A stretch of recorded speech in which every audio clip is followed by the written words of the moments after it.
Alright, Bismillahirrahmanirrahim. Assalamualaikum warahmatullahi wabarakatuh. Dear everyone, in this occasion I would like to share my experience in teaching my computer literacy online last semester. We all know that because of the pandemic, we have been doing online learning since March last year. This sudden shift in the educational sector has forced both teachers and students to make some adjustment in the teaching and learning process. Teachers have to find the best ways to deliver the materials, and students have to make themselves ready to obtain knowledge in the online environment.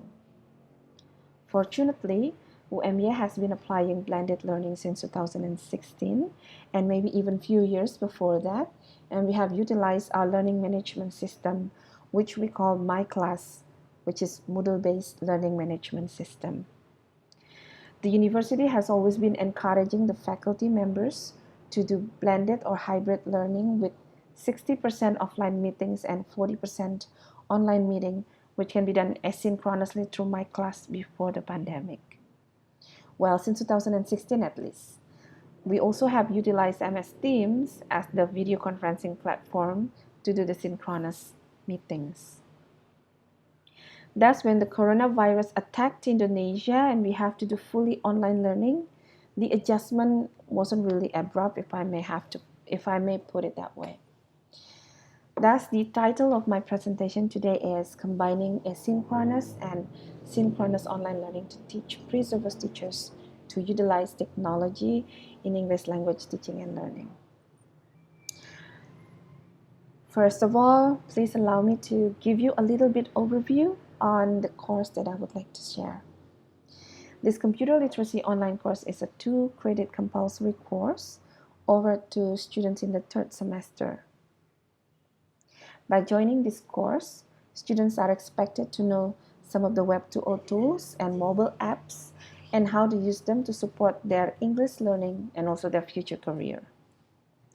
Through this course, I would like to encourage students to take advantage of the Web 2.0 tools that are available online, both web-based and mobile-based, for their teaching and learning process, and also to promote online collaboration in learning using these Web 2.0 tools. What students learn in this course are, the first one, online learning environment, including what asynchronous and synchronous learning are, and then information and electronic transaction law, which governs the rules and regulations in sharing information and having an electronic transaction, and of course, internet etiquette or netiquette. The second thing that they learn is self-learning tools, which are some apps that students can use to learn English by themselves. And then the third one is online presentation tools, and then followed by online quiz and form making tools and online video editing tools, and the last but not least is blogging tool. And here are the applications that they learn throughout the semester. For the self-learning tool, they learn to use the lyric trainings to train their ear in listening to English songs. They also try to use Youglish, which is YouTube, to improve the English pronunciation with real people and real situation. They also learn to use Duolingo to learn English, and English speaking practice app to practice their listening and speaking skills. After that, they learn to use online presentation tools, namely Google Slides and Genially. By using these two apps, I encourage them to have an online collaboration with their classmates. Then they also learn to use online quiz form-making tools, namely Kahoot, Poll Everywhere, and Google Forms, which they can use to create a quiz for their teaching practice and also a questionnaire for their research later on. With Kahoot, they can also learn a lot of things since they can answer the questions on Kahoots that are created by people from around the world.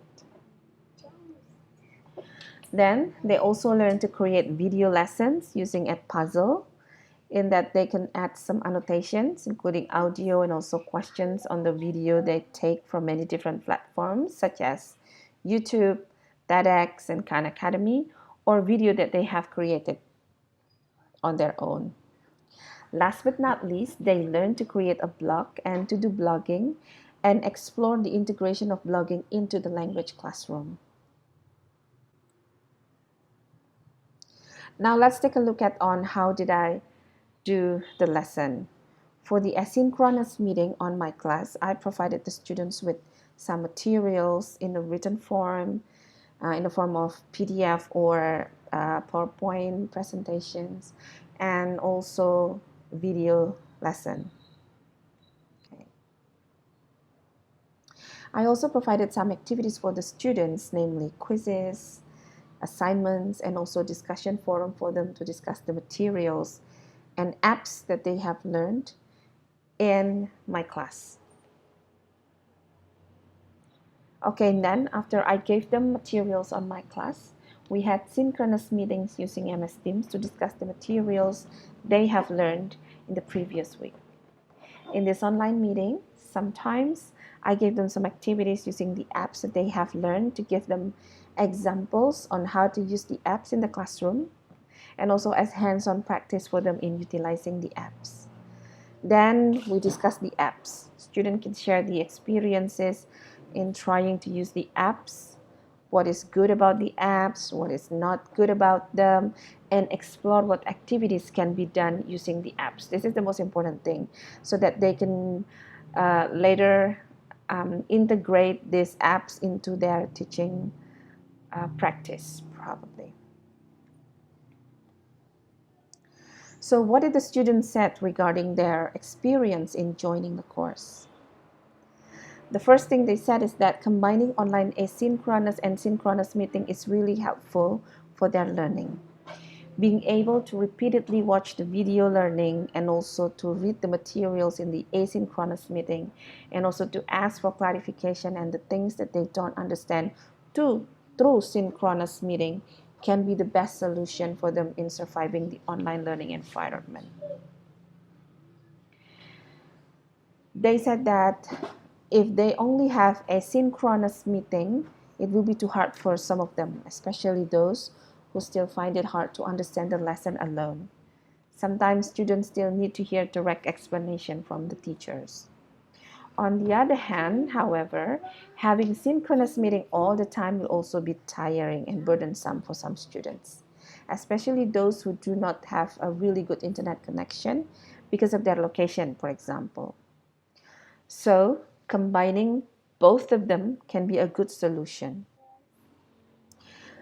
But another important thing to note is that we need to provide students with enough materials and explanation and also clear instructions.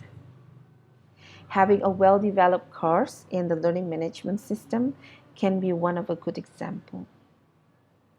Some of my students said that if the teachers provide clear instruction in the course management system, they can follow the class better. But if the teacher only puts some materials and activities without explaining what to do with them, with all that, students might get lost.